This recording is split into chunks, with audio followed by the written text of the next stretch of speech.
ஜோதிட அன்பர்களுக்கு வணக்கம். சென்ற வகுப்பில் நாம் ராசிகளின் தன்மைகள், நட்சத்திரம், நட்சத்திரங்களின் அடிப்படை குணங்கள், அதன் வடிவம், பலன்கள் இவை அனைத்தையும் கற்றறிந்தோம். அதன் பின் பாவங்களின் பலன்கள், அதாவது 12 பாவங்களின் பலன்கள் பற்றியும் நாம் கற்றறிந்தோம். இந்த வகுப்பில் காலபுருஷ தத்துவம் என்றால் என்ன? காலபுருஷ தத்துவம் எப்படி அமைந்துள்ளது? காலபுருஷ தத்துவத்திற்கும் ஒவ்வொரு ஜாதகத்திற்கும் எவ்வாறு ஒப்புமைப்படுத்துவது என்பதை பற்றி நாம் இந்த வகுப்பில் கற்றுக்கொள்ள உள்ளோம். காலபுருஷ தத்துவம் என்றால் என்ன? வானமண்டலத்தில் உள்ள 12 ராசி மண்டலங்களை ஒருங்கிணைத்து 360 பாகையை ஒருங்கிணைத்து அதில் உள்ள 27 நட்சத்திரங்களையும் ஒருங்கிணைத்து 9 குறிப்பிட்ட கிரகங்களையும் சேர்த்து இந்த காலபுருஷ தத்துவம் தயாரிக்கப்பட்டது. 12 வீடுகள் நாம் முதல் வகுப்பில் பார்த்த மாதிரி 12 வீடுகள், அதாவது வட்டமா போட்டோம். அதுக்கப்புறம் கட்டம் போட்டு நம்ம புரிந்து கொண்டோம். கட்டம் போட்டு கட்டத்தின் மூலமாக புரிந்து கொள்ள முயன்றோம். இப்பொழுது அந்த கட்டத்தின் மூலமாக ஒவ்வொரு பாவத்திற்கும் ஒரு குறிப்பிட்ட கிரகம் ஆதிபத்தியம் பெறுகிறது. அவ்வாறு ஆதிபத்தியம் பெறுவதன் பின்புலம் என்ன என்பதை இந்த வகுப்பில் நாம் கற்றுக்கொள்ள இருக்கிறோம்.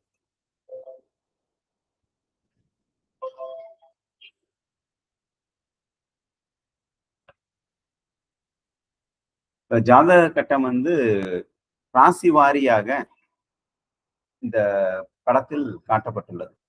மேசம், ரிஷபம், மிதுனம், கடகம், சிம்மம், கன்னி, துலாம், விருச்சிகம், தனுசு, மகரம், கும்பம் மற்றும் மீனம். இதுவே 12 ராசி கட்டங்கள். இதில் முதல் வீடாகிய மேசம், இந்த காலபுருஷனுக்கு முதல் வீடு மேசம். நம்ம என்ன சொல்லியிருந்தோம் என்றால் லக்னம் என்று போடப்பட்டுள்ளது முதல் வீடு. ஒவ்வொரு ஜாதகத்திலையும் லக்னம் எந்த வீட்டுல போட்டிருக்கோ, எந்த ராசி கட்டத்துல போட்டிருக்கோ அதுவே முதல் பாவம். இங்கு காலபுருஷனுக்கு மேசம்தான் உயிர் தோன்றிய இடம். அதனால் மேசமே லக்னம் என்று கொண்டு மேசத்திலிருந்து நாம் எண்ணிக்கையை ஆரம்பிக்கிறோம். இப்பொழுது மேசம் வீட்டிற்கும், அதாவது மேசம் முதல் வீடினுடைய காரகத்துவம் என்ன? ஒரு பிறவி, ஒரு ஜனனம் சம்பவிக்கும் இடம் முதல் வீடு. ஜனனம் சம்பவிக்கும் இடம். அவர் பிறக்கும் பொழுது எப்படி இருந்தார், அவருடைய தலைப்பகுதி எப்படி இருந்தது, அவருடைய கேரக்டர் எப்படி, ஒழுங்குகள் எப்படி, அவருடைய செயல்பாடு எப்படி இருக்கும், அனைத்தையும் இந்த முதல் வீடை வைத்து நாம் கூறலாம். ஜனனம் உருவாவது முதல் வீடு. 8ஆம் வீடு, ஒவ்வொரு ஜாதகத்துக்கும் இந்த லக்னம் போட்டதுல இருந்து 8ஆம் வீடு.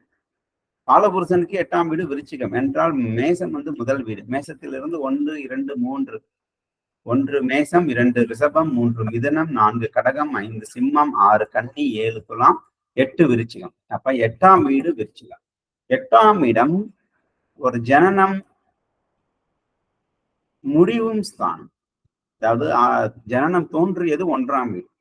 8ஆம் வீடு ஆயுள் ஸ்தானம் என்று கூறுவார். அதனுடைய ஆயுள் எப்படி உண்டு, எத்தனை ஆண்டு காலம் அவர் பூவுலகில் வாழ்வார் என்பது 8ஆம் இடம். அப்ப ஜனனம் உருவாவது மேச வீடு, அதனுடைய ஆயுள் பாவத்தை அனுபவித்து அழிவது விருச்சிக வீடு, 8ஆம் வீடு. இதில் குறிப்பாக நாம் காண வேண்டியது என்னவென்றால், மேசத்துக்கும் விருச்சிகத்துக்கும் அதிபதி ஒரே நபர், ஒரே கிரகம் தான், செவ்வாய். அதாவது உயிர் தோன்றுவதற்கும் செவ்வாய் காரணம், ஒருத்தர் ஜனனம் எடுப்பதற்கும் செவ்வாய் காரணம், அவர் அழிவதற்கும் அதே செவ்வாயே காரணம். காலபுருஷ தத்துவமே அதையே சொல்லுகிறது. ஒருத்தனுக்கு வம்பு திம்பு வழக்கு எல்லாம் வருதுன்னு வச்சுக்குவோம். அது எப்படி வருது என்றால், ஒரு காலத்தில் இவர் செய்தது இவருக்கு திரும்பி வருகிறது. ஒவ்வொரு வினைக்கும் அதற்கான மறுவினை உண்டு, எதிர்வினை உண்டு. ரொம்ப விளக்கு அதுவா வர்றதில்லை. ஏதோ ஒரு காலத்துல இவர் செய்தது, மற்றவர்களுக்கு செய்தது, இந்த ஜனனத்தில் அது திரும்பி எதிர்வினையாகி அனுபவிக்க வைக்கிறது. அப்ப ஒருத்தருக்கு ஏதோ ஒரு காரணம், ஏதோ ஒரு துயரமான சம்பவம், கஷ்டமான சம்பவம் நடக்குதுன்னா நம்ம என்ன சொல்லுவோம்?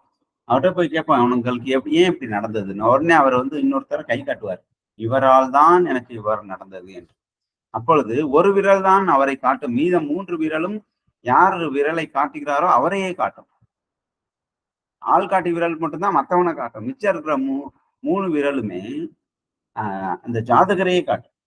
ஏன் இந்த துயரம் எனக்கு வந்தது என்றால், ஒரே ஒரு காரணம் என்றால் மற்றொருவர் இருக்கலாம். ஒரு காரணம் கட்டை விரல் மேல் காட்டும் அல்லது அண்டத்தை காட்டும். ஆனால் மீத 3 விரல் அந்த ஜனனத்தையே காட்டும், அந்த ஜாதகரையே காட்டும். அப்ப ஒருத்தருக்கு ஜனனம் சம்பவிப்பதும் அழிவு ஆகுவதும் அவரே காரணம். ஒருத்தருக்கு வாழ்நாள் வாழ்வதும் அதில் சந்திக்கும் துன்பங்கள், அதாவது வம்பு வழக்கு வில்லங்கம் 8ஆம் பாவத்துக்கான காரகத்துவங்கள், இவை அனுபவத்திற்கும் அவரே காரணம் என்பதை காலபுருஷ தத்துவத்தின் வாயிலாக சொல்வதற்காகவே மேசத்துக்கும் ரிஷபத்துக்கும் செவ்வாயை ஆதிபத்தியமாக வைத்தார்கள், அதிபதிகளாக வைத்தார்கள். செவ்வாய் மேசத்துக்கும் விருச்சிகத்துக்கும் அதிபதி ஆகிறார். காரணம் பின்புலம் இதுதான்.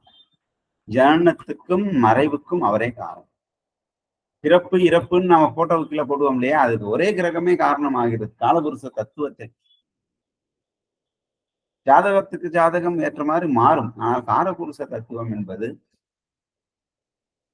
நாம் அடிப்படையில் புரிந்து கொள்ள வேண்டியது. அப்ப மேசத்துக்கும் விருச்சிகத்துக்கும்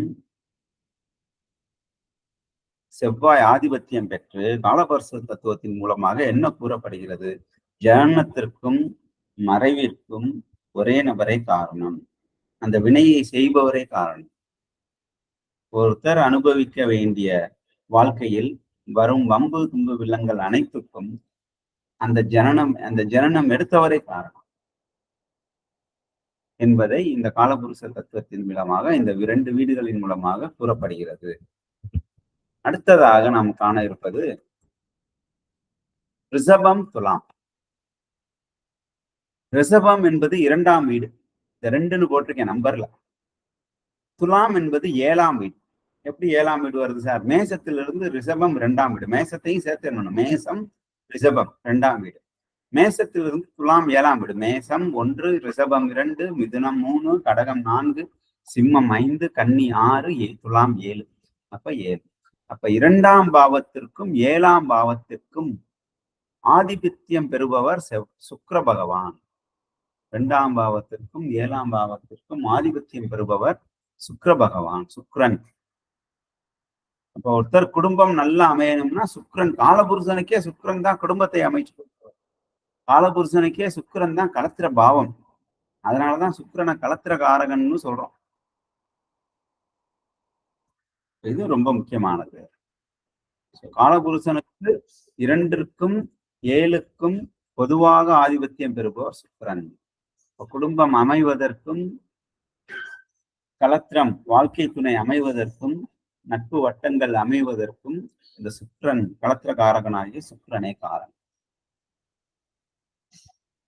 இப்ப ரிஷபத்துக்கும் துலாத்திற்கும் சுக்கிரனை ஆதிபத்தியம் பெற வைக்கிறது இந்த காலபுருஷ தத்துவம். அடுத்ததாக நாம் பார்க்க இருப்பது மிதுனம் கன்னி. மேசத்திலிருந்து எண்ணினால் 3ஆம் வீடு மிதுனம், மேசத்திலிருந்து எண்ணும் போது 6ஆம் வீடு கன்னி. இந்த 3க்கும் 6க்கும் ஆதிபத்தியம் பெறுவது புதன். இந்த 3ஆம் பாவத்திற்கும் 6ஆம் பாவத்திற்கும் ஆதிபத்தியம் பெறுவது புதன். 3ஆம் பாவம் 6ஆம் பாவம் ஜோதிடத்துல முக்கியமான பாவங்களில் ஒன்று. அதாவது மறைவு ஸ்தானம் என்று கூறப்படுகிறது. 3, 6, 8, 12 இந்த 4 இடங்கள் மறைவு ஸ்தானங்கள் என்றும் துர்ஸ்தானங்கள் என்றும் கூறப்படுகிறது. அதிலும் 6, 8, 12 மிகவும் துர்ஸ்தானங்கள். இந்த 3, 6, 8, 12 4 வீடுகளில் 3க்கும் 6க்கும் ஆதிபத்தியம் பெறுவது புத பகவான்.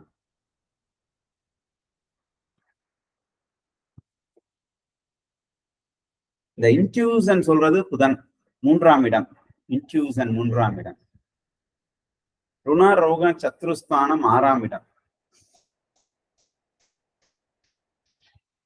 ஆக இந்த 3ஆம் இடத்திற்கும் 6ஆம் இடத்திற்கும் புதன் பகவான் காரணமாகிறார். காலபுருஷனுக்கு 3க்கும் 6க்கும் யாரு காரணமாகிறார்? புதன். ஒவ்வொரு ஜாதகத்துக்கும் 3ஆம் இடம் கனெக்ட் பண்ணுங்க. 3ஆம் இடம் யார் ஆதிபத்தியம் பெறுவாரோ அவர்தான் இளைய சகோதரத்திற்கு காரகம். அவர்தான் இன்ட்யூசனுக்கு காரகம். தைரியம், வீரியம், விஜயம் 3மே 3ஆம் இடத்தை குறிகாட்டுகிறது. 6ஆம் இடம் கன்னி. கன்னியில் ஆட்சி பெறுபவர் புதன். ஆட்சி உச்சம் மூலத்திருக்கணும். 3ம் பெறுபவர். இப்ப காலபுருஷனுக்கே புதன் 6ஆம் இடம் தாய்மாமன். 6ஆம் இடம் கணிதம். இவை அனைத்தையும் கொடுப்பவர் புதன். அதனாலதான் மாதுளக்காரகன்னு ஒரு வார்த்தை உண்டு புதனுக்கு. மாதுளக்காரகன். புதன் நல்லா இருந்தாதான் தாய் மாமனுடைய தயவு இருக்கும். ஏன் ஜோதிடத்தின் கர்த்தா என்று புதனை அழைக்கிறோம் என்றால் மிதுனத்திற்கும் கன்னிக்கும் காரகமாக ஆதிபத்தியம் பெறுவதால். ஏனென்றால் மிதுனமும் கன்னியும் மறைவு ஸ்தானங்களில் 2 ஸ்தானங்களுக்கு புதன் ஆதிபத்தியம் பெறுகிறார். ஆகவே ஏன்னா மற்ற கிரகம் எல்லாம் 3, 6, 8, 12 மறைவு வீடுகளில் 2 வீடுகளுக்கு ஆதிபத்தியம் பெறுவது புதன் மட்டுமே. அதனால் ஜோதிடத்தின் கர்த்தா என்று புதனை அழைக்கிறோம். அடுத்து நாம் காண இருப்பது காலபுருஷ தத்துவத்தில் 4ஆம் வீடு. மேசத்திலிருந்து எண்ணும் பொழுது மேசம், ரிஷபம், மிதுனம், கடகம். 4ஆம் வீடு கடகம். கடகம் சந்திரன் ஆதிபத்தியம் பெறும் வீடு. சந்திர பகவான் ஆதிபத்தியம் பெறுகிறார். சந்திர பகவான் ஆதிபத்தியம் பெறுகிறார். சென்ற வகுப்பில் இது அந்த ஆதிபத்தியம் முழுவதும் பார்த்தோம். ஆதிபத்தியம், உச்சம், நீசம் அனைத்தும் பார்த்தோம். ஏன் எதற்கு என்றும் கூட அந்த ராசி தன்மையை கொடுத்து நாம் அறிந்து கொண்டோம். 4ஆம் பாவம் தாயார் ஸ்தானம். 4ஆம் பாவம் சுகஸ்தானம். 4ஆம் பாவம் சொந்த வீடு. இவை அனைத்திற்கும் சந்திரனே காரகமாகிறார். அதனாலதான் சந்திரனை மாத்தூர் காரகன்னு சொல்றோம். மாதா தாய் காரகன். மனோகாரகன்னு சந்திரனை சொல்றோம். மனம் சம்பந்தப்பட்டது சந்திர பகவான்.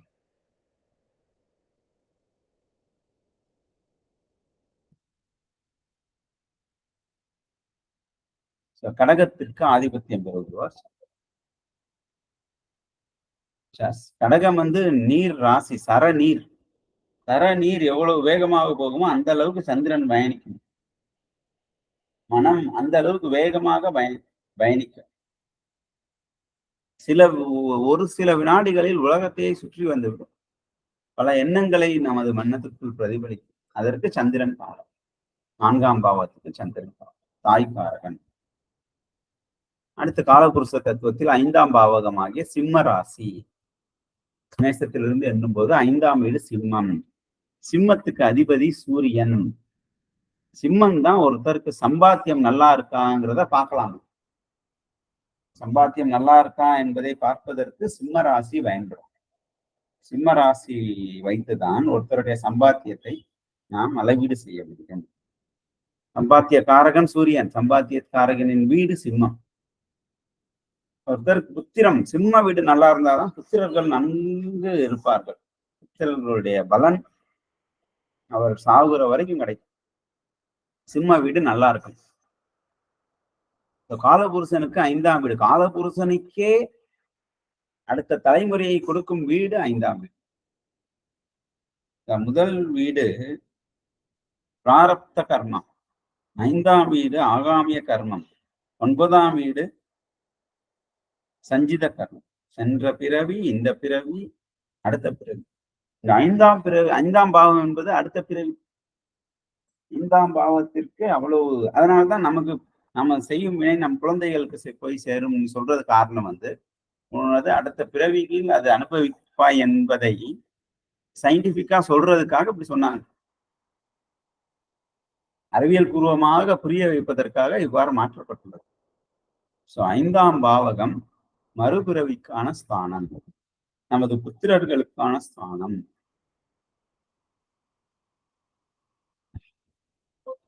அடுத்து நம்ம 6, 7, 8 ஏற்கனவே பார்த்துட்டோம். இப்ப 10, 11 10, 11 10ஆம் பாவம் கும்பம் மகரம், 11ஆம் பாவம் கும்பம். 10ஆம் பாவத்திற்கு ஆதிபத்தியம் பெறுபவர் சனி பகவான். 11ஆம் பாவத்திற்கு ஆதிபத்தியம் பெறுபவர் சனி பகவானே. மகரம் கும்பத்திற்கு ஆதிபத்தியம் பெறுபவர் சனி. அதாவது காலபுருஷனுக்கே கர்மத்தை கொடுப்பவர் சனி பகவான். கர்மஸ்தானம் 10ஆம் இடம் கர்மஸ்தானம். காலபுருஷனுக்கே தொழில் கொடுக்கிறவரே சனி பகவான். காலபுருஷனுக்கே லாபம் கொடுத்தவர் சனி பகவான். காலபுருஷனுக்கே லாபம் கொடுப்பவர் சனி பகவான். ஆக மகரம் கும்பத்திற்கு ஆதிபத்தியம் பெற்ற சனி பகவான் காலபுருஷனுக்கே செய்ய வேண்டிய தொழில் என்னவென்பதையும் அவர் அடைய வேண்டிய லாபங்கள் என்ன வேண்டும் என்பதையும் இது காட்டுகிறது. ஆகவே நாம் சனி பகவான் என்று பாவக்கோள் என்றும் பல துன்பங்களை தரும் கோள் என்றும் கூறப்பட்டுள்ளது. நாம அப்படிதான் ரொம்ப பேர் பொதுவா நினைச்சிட்டு இருக்கோம். ஆனா காலபுருஷனுக்கே தொழிலும் தந்து லாபத்தையும் தருபவர் சனி பகவான். நியாயமான லாபத்தை தருபவர் காலபுருஷனுக்கே. அதுதான் அப்படின்னா பாத்துக்கோங்க, சனி பகவானுடைய உயர்வு அவ்வளவு மகத்தான உயர்வு. நாம் அடுத்து பார்க்க வேண்டியது 9, 12ஆம் வீடுகள். 9, 12ஆம் வீடுகள் தனுசு மீனம். தனுசு மீனத்திற்கு தனுசு 9ஆம் வீடு, மீனம் 12ஆம் வீடு. மொத்தம் 12 கட்டம். 9ஆம் பாவம் தனுசு, 12ஆம் பாவம் மீனம். 9ஆம் பாவத்திற்கும் 12ஆம் பாவத்திற்கும், அதாவது தனுசுக்கும் மீனத்துக்கும் ஆதிபத்தியம் பெறுவது குரு பகவான். காலபுருஷனுக்கு 12ஆம் இடம் அயன சயன போகத்தை தருபவர். காலபுருஷனுக்கு 9ஆம் இடம் சென்ற பிறவியினுடைய கர்மாக்களை எடுத்து கொடுப்பவர். காலபுருஷனுடைய தந்தை ஸ்தானம் என்று கூறப்படுவது. காலபுருஷனுக்கே குலதெய்வம், குலசாமி. ஆதிபத்தியம் பெறுபவர் குரு. 9, 12 வீடுகளில் அவர் ஆதிபத்தியம் பெறுகிறார். இப்போ நாம் காலபுருஷ தத்துவம் என்ற கோட்பாட்டில் ஒவ்வொரு வீடுகளுக்கும் என்ன காரகத்துவம், எப்படி வெளிப்படுகிறது, எதனால் இவ்வாறு வெளிப்படுகிறது என்பதை பார்ப்போம். இதுல ரொம்ப முக்கியம் என்னன்னா, ஒவ்வொரு வீடுகளுக்கும் ஒன்றொன்று உச்சம் பெறும், உச்சமடையும். சில வீடுகளில் சில கிரகங்கள் நீசமடையும். சனி பகவான் உச்சமடைவது துலாத்தில் நாம் ஏற்கனவே பார்த்திருக்கோம். சனி பகவான் நீசமடைவது மேசத்தில், செவ்வாய் உச்சமடைவது மகரத்தில், செவ்வாய் நீசமடைவது கடகத்தில். அதாவது சனி பகவான் நீதிபதி, செவ்வாய் காவல்துறைக்கு அதிபதி. காவல்துறைக்கு அதிபதி நீதிபதி வீட்டுல உச்சம் அடைகிறார். மேசத்தின் அதிபதி, காலபுருஷனுக்கு முதல் வீடு மேசத்தின் அதிபதி, காவல்துறைக்கு காரகன். அவர் மகரமாகிய வீட்டில் அதாவது 10ஆம் இடத்தில் கர்மஸ்தானத்தில் உச்சமடைகிறார். ஒருத்தர் எங்க உத்தியோகம் புருஷ லட்சணம்ங்கிற வார்த்தை எப்படி வந்துச்சு? காலபுருஷனுக்கே முதல் வீட்டின் அதிபதி 10ஆம் வீட்டில் தான் உச்சமடைகிறார். தொழில தான் அவனுடைய திறமையை காட்ட முடியும். எந்த ஜாதகமா இருந்தாலும் சரி, 10ஆம் வீடு அதான் தொழில் உச்சஸ்தானம். ஜாதகத்தின் உச்சஸ்தானம் 10ஆம் வீடு, கர்மஸ்தானம். அந்த சனி பகவான் எங்க நீசம் அடைகிறார் என்றால் 1ஆம் பாவத்தில் மேசத்தில் நீசம் அடைகிறார். சனி பகவான் நீசம் அடைவது 1ஆம் ஸ்தானம். இப்ப 10, 11 அந்த காலபுருஷனுக்கு முதல் வீட்டில் நீசம் அடைகிறார். காவல்துறை செவ்வாய். அவர் வீட்டுல நீதிபதிகள், வக்கீல்கள் அங்கு பலம் இழக்கிறார்கள். இந்த காலபுருஷ தத்துவத்துல ரொம்ப நடைமுறைகளை நம்ம புரிஞ்சுக்கலாம். என்னதான் கால ஓட்டத்துல ரொம்ப மாறி இருந்தாலும் பழங்காலத்துல இருந்தே இப்படிதான் இருந்திருக்கு. காவல்துறையில் நீதி நீசமாகிறது, நீதிபதி நீசமாகிறார், பலம் இழக்கிறார். அதே கோர்ட்ல வந்தா காவல்துறை பலம் பெறுகிறது.